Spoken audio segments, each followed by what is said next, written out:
Gary King is my favourite character to ever play because he is essentially a bad guy, really. I mean, bless his heart, he doesn't mean to be, but he's just hobbled by his own desire to be young and to recapture the days of his youth. Come on, you muppets!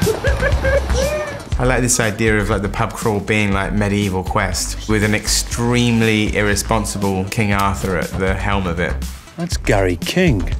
So, the plan is, we're going to go back to Newton Haven, we are going to do the Golden Mile, and this time, we are going to make it to the world's end. Everybody's in. What, even Andy?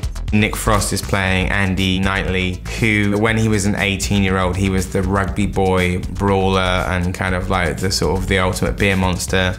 And now there's an unspoken incident which has sort of severed their friendship forever. Mr. Knightley. Felicity. You have a friend here to see you. No, I don't. Andy's moved on. You know, he's a big shot lawyer with a family, and I imagine him driving some kind of high-powered 5 Series BMW. And Simon's character hasn't, you know, he's exactly the same. And that's where a lot of the tension lies. What the hell is this?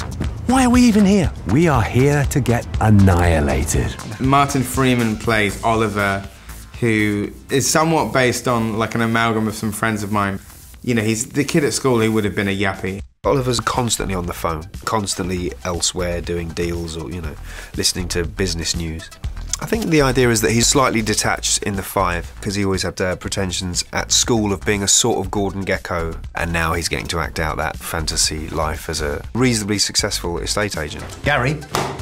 WTF? It's good to see you too, oh man. His Achilles heel is the fact that he has a pretty sister that all the boys fancy. All right, Sam. Oh, crumbs. My character is Sam Chamberlain, who is the younger sister of Oliver Chamberlain, who's played by Martin Freeman. All right, big brother. Gary.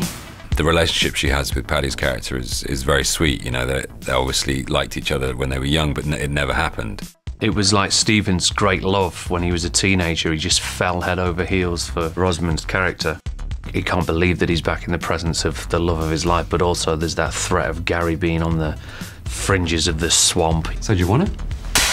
Stephen Prince is like the kid at school who was like the second most handsome. Like we always call him the George Harrison of like the group. Stephen fancied girls, but Gary got there first. And so there's this kind of rivalry where Gary, at school at least, had always triumphed. It is not the same anymore, Gary.